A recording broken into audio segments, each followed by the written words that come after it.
The need to work has existed since the beginning of time, equally for both men and women, primarily driven out of necessity. The laborious nature of manual labour combined with the power paradigm quickly led to the concept of work for me or die, thereby solidifying systems of control and power. One thing that will never be controlled, however, is independent thought. Combine that with a dash of courage and you get a revolution. A revolution at its core is about redefining ways that we view the world and new ideas. One of the purest ideas was a concept of freedom and liberty, quickly replaced with corporate law, which then meant you're free to work in any of the companies to which I own.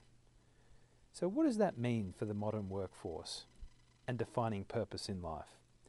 Fundamentally, we are driven by a need to protect ourselves from the natural environment, to eat, and to replenish ourselves with water. Somewhere along the way that became commoditized, and you're entitled to do so provided you could pay for it. No wonder why those marginalized under the new society fought for equal rights and the removal of discrimination in the workforce. Not only is it the right thing to do, they had to, in order to be paid to live. So how do you get paid to live? You can be paid for your mind, paid for your muscle, or paid for what I like to class as your magic. The first two are being automated all around the world by design. This quickly leads us to a conversation around readiness, which means education.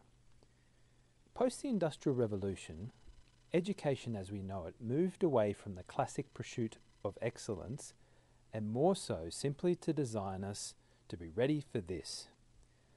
No one can argue that the free enterprise system has led overall to an increase in living standards, but one could potentially argue that that's a function of our inherent need and desire for self-improvement versus economic policy. One thing is certain, popular culture has redefined success, leading to the concentration of wealth with the few, and you'd be forgiven to believe or see that that's like history repeating itself. People are asking questions. What does that mean for the rest of us? And that's where it gets complicated, leading to a host of conversations all around the world, often by ill-equipped people that will come up with policies and procedures in order to solve the problem. No wonder the youth of today are feeling so disengaged, and they have a right to. They fear that that disengagement will stay throughout their whole working life. The good news is frustration can be a fertile land for new ideas and innovation, which comes up with new ways of connecting the world. I believe that will redefine human excellence as we know it, leading to an explosion in human empathy, creating an environment for the first time ever across the board in the world. Love will be the primary driver and not fear. This equalizing effect will give us all the tools that we need to redefine purpose in the workplace and to make a difference.